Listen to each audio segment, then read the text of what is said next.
Puji Tuhan, saudara yang dikasihi Tuhan, senang berjumpa dengan saudara pada hari ini, pada malam ini. Dan sepanjang hari kita sudah bekerja, kita sudah berusaha. Dan saudara yang dikasihi Tuhan, sebelum kita beristirahat, mari kita merenungkan kembali kebenaran firman Allah. Karena dalam firman Allah ada kekuatan yang akan membaharui, memberikan kita semangat, membangkitkan iman kita. Karena pengharapan di dalam Yesus Kristus itu pasti. Sepanjang hari kita bekerja, dan kalau Tuhan yang sertai kita, maka apapun yang disentuh oleh tangan kita pasti diberkati Tuhan. Katakan amin, haleluya. Nah saudara yang dikasihi Tuhan, mari kita berdoa sebelum merenungkan kebenaran firman Allah. Kita berdoa. Terima kasih Bapa Sorgawi, kami akan merenungkan kebenaran-Mu sebelum kami beristirahat di malam ini. Kami yakin dan percaya Tuhan ada bersama kami. Dalam nama Yesus kami berdoa, haleluya, amin. Nah saudara yang dikasihi Tuhan, saya akan membagikan kebenaran firman Allah dengan satu topik, yaitu persoalan manna. Manna adalah roti yang turun dari sorga. Kalau kita coba bertanya, mengapa Allah memberikan manna bagi bangsa Israel? Bayangkan saudara, 40 tahun mereka makan roti yang Allah turunkan dari sorga. Allah yang memberikan jaminan kehidupan kepada mereka. Selama 40 tahun pemeliharaan Tuhan ada bagi bangsa Israel. Nah saudara, kalau saudara lihat dalam Keluaran pasal 16, saudara bisa jumpai di situ saudara, orang Israel sangat marah persoalan makanan. Di padang gurun itu bersungut-sungutlah segenap jemaah Israel kepada Musa dan Harun dan berkata kepada mereka, perhatikan saudara, kalau kami mati tadinya di tanah Mesir oleh tangan Tuhan, ketika kami duduk menghadapi kuali berisi daging dan makan roti sampai kenyang, sebab kamu membawa kami keluar dari padang gurun ini untuk membunuh seluruh jemaah ini dengan kelaparan. Nah saudara yang dikasihi Tuhan, orang Israel ini bersungut-sungut. Nah saudara, bersungut-sungut ini sangat berbahaya, bisa mendatangkan kematian. Kenapa saudara? Kalau saudara baca setiap ayat-ayat ini, maka saudara lihat mereka yang bersungut-sungut akhirnya tidak memasuki tanah Kanaan atau tanah perjanjian. Nah saudara, bersungut-sungut itu saudara, satu perkataan, satu kata-kata yang sia-sia. Di situ tanda kutip ada penyesalan. Mereka berkata, seandainya kami mati dalam tangan Tuhan di Mesir, di sana kan ada, bayangkan saudara, dikatakan apa? Kuali berisi daging. Dan kami bisa makan roti sampai kenyang. Jadi bersungut-sungut itu adalah satu dosa. Bersungut-sungut itu adalah perkataan menyesal. Nah saudara yang dikasihi Tuhan, mengiring Tuhan, jangan kita pernah menyesal. Sebab Allah tidak pernah mengecewakan kita. Yang percaya katakan amin, haleluya. Segenap kebutuhanmu, segenap apa yang engkau inginkan, Tuhan pasti berikan. Yang penting saudara, kita tetap setia. Amin. Nah saudara yang dikasihi Tuhan, kemudian saudara yang dikasihi Tuhan, orang yang bersungut-sungut itu adalah tanda orang yang tidak pernah bersyukur. Kalau kita ini diajar saudara untuk hidup berpadanan dengan apa yang ada, kata firman Allah. Dikatakan yang penting ada Tuhan sertai kita, yang penting kita cukup dalam sehari-hari hidup kita, dan segala sesuatu yang Tuhan percayakan kita syukuri, ada berkat di dalamnya. Orang Israel bersungut-sungut itu tanda tidak pernah bersyukur. Nah saudara yang dikasihi Tuhan, apakah Allah langsung marah? Tidak saudara. Allah yang kita sembah adalah Allah yang setia. Allah yang penuh dengan kasih dan perhatian. Kalau saudara baca di ayat yang keempat, inilah sebabnya. Kenapa ada manna? Kita baca ayat yang keempat. Dari Keluaran pasal 16. Lalu berfirmanlah Tuhan kepada Musa, sesungguhnya aku akan menurunkan dari langit hujan roti bagimu.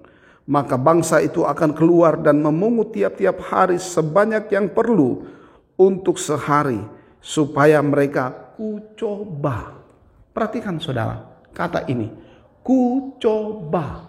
Artinya saudara yang dikasih Tuhan, pemeliharaan Allah menjadi bahagian kita. Dalam pemeliharaan itu Tuhan mau lihat apa kita ini. Dikatakan ayat selanjutnya, ya, ayat yang keempat, apakah mereka hidup menurut hukumku atau tidak? Kalau Tuhan sudah cukupkan kebutuhan kita, kalau Tuhan sudah berikan apa yang kita inginkan, bangsa Israel mendapatkan manna, dan pada waktu yang ditentukan Tuhan, ada burung-burung puyuh datang. Alkitab berkata, Allah akan lihat, akan kucoba apa mereka masih hidup menurut hukumku atau tidak. Saudara yang dikasih Tuhan, kalau saudara baca ayat-ayat ini, maka saudara lihat Musa dan Harun berkata, mengapa kalian bersungut-sungut kepada kami? Kami ini hanya manusia biasa. Tidak tahukah kalian pada saat kalian bersungut-sungut, maka kalian bersungut-sungut kepada Tuhan, bukan kepada manusia. Saudara yang dikasih Tuhan, hentikan persungutan, hentikan keluh kesah. Perhatikan, ada jaminan pemeliharaan Tuhan. Waktu Tuhan sudah jaminkan segala pemeliharaannya terjadi bagi kita. Persoalannya, apakah kita masih menuruti hukum Tuhan atau tidak? Saudara yang dikasih Tuhan, orang Israel, Musa berkata, ambil yang secukupnya. Maka mereka mengambil yang secukupnya. Tetapi ada ayat-ayat tertentu. Di situ dikatakan ada yang ambil lebih. Saudara, akhirnya Musa berkata tidak boleh ditinggalkan karena akan berakibat. Dan betul saudara, jadi busuk. Tapi ada yang menarik yang saya juga ingin bagikan kepada saudara. Waktu hari ke-6, bangsa Israel harus mengambil 2 kali lipat manna itu. Kenapa saudara? Manna itu yang hanya muncul waktu pagi hari. Kalau sudah matahari tinggi, manna tidak ada. Kalau saudara keluar sudah terlalu siang.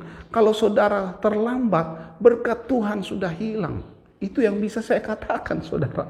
Oleh karena itu saudara yang dikasih Tuhan, cepat-cepat pagi-pagi naikkan doamu. Sambil menunggu-nunggu, kata Mazmur Daud. Kemudian saudara yang dikasih Tuhan, engkau ambil itu berkat dengan iman. Yakinlah, mungkin kau lihat sedikit di tanganmu. Tapi yang sedikit kalau Tuhan yang berikan, itu cukup, katakan amin. Nah, orang-orang Israel mengambil, ada yang mengambil lebih. Tetapi Alkitab berkata, yang mengambil banyak dan yang mengambil sedikit, semuanya sama. Sekali lagi, hari yang ke-6, Tuhan berkata apa? Ambil 2 kali lipat. Waktu hari ke-6 mereka ambil 2 kali lipat. Hari ke-7 mereka tidak mendapatkan manna. Kenapa saudara? Sebab hari ke-7 tidak ada manna. Mereka hari Sabat, mereka harus beristirahat. Dan saat mereka beristirahat, apa yang mereka ambil pada hari yang ke-6, yang 2 kali lipat, tidak busuk. Kenapa bisa demikian?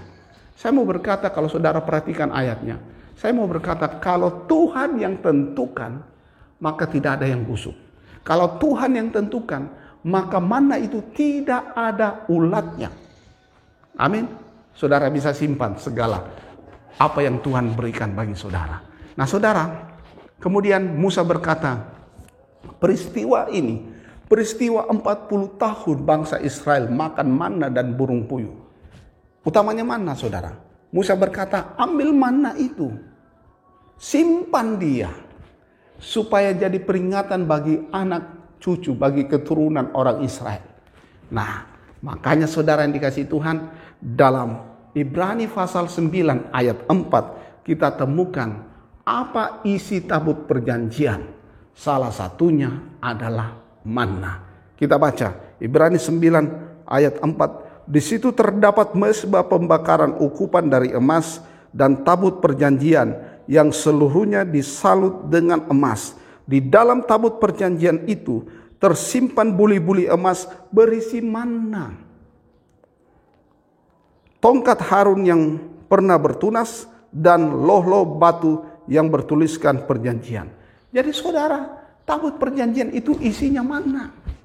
Dan itu tidak busuk. Sebab apa? Allah inginkan supaya menjadi tanda bagi orang Israel bahwa Allah pernah pelihara mereka. Mereka tidak perlu khawatir dengan hal-hal lahiriah. Amin. Itu sebabnya Yesus berkata, carilah dahulu kerajaan Allah dan kebenarannya, maka sekalian itu akan ditambahkan kepadamu. Kita tidak perlu khawatir tentang hal-hal lahiriah.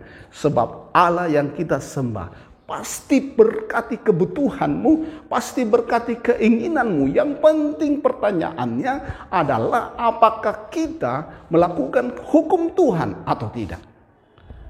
Yesus adalah Allah kita yang hidup. Firman itu adalah Yesus sendiri. Pegang firman Allah ini, maka ada kekuatan yang membarui engkau. Manusia hidup bukan dari roti saja, tapi dari seluruh perkataan firman Tuhan. Yang percaya katakan amin. Tuhan Yesus memberkati saudara, dan saudara kita tetap bersemangat karena Allah yang kita sembah adalah Allah yang hidup, yang berkuasa, yang menjaminkan segala kebutuhan kita. Nah saudara, itulah yang saya ingin bagikan kepada saudara. Mengapa Allah memberikan mana? Supaya saudara kita tahu diri bahwa pemeliharaan Tuhan tetap terjadi dalam segala situasi. Allah sanggup adakan dari yang tidak ada menjadi ada. Tuhan Yesus memberkati saudara. Haleluya, kita berdoa. Terima kasih Bapa Sorgawi, di hari ini, di akhir segala pekerjaan kami sudah mendengarkan kebenaran firman-Mu, dan kami akan beristirahat Bapa. Kami yakin dan percaya Allah yang memberikan segala yang terbaik bagi kami. Tuhan berkati pekerjaan tangan kami, Tuhan berkati kesehatan kami, Tuhan berkati rumah tangga kami, Tuhan berkati segala usaha, segala proyek, segala hal-hal yang kami rancang. Dan kami ingin melibatkan Tuhan, dan kami ingin berpegang pada hukum Tuhan. Senantiasa kami percaya bahwa Allah tidak pernah mengecewakan kami. Terima kasih Bapa, diberkatilah orang yang mengandalkan Tuhan. Saat ini kami berdoa dalam nama Yesus. Haleluya. Tuhan juga berkati bangsa dan negara kami Indonesia, kota-kota di mana kami tinggal. Damai sejahtera Allah turun. Sehingga kalau kota kami penuh dengan damai sejahtera Allah, kami pun bisa menikmati hal yang terbaik yang Tuhan berikan. Dalam nama Yesus, haleluya. Amin. Tetap semangat saudara yang dikasih Tuhan. Tuhan Yesus memberkati. Amin.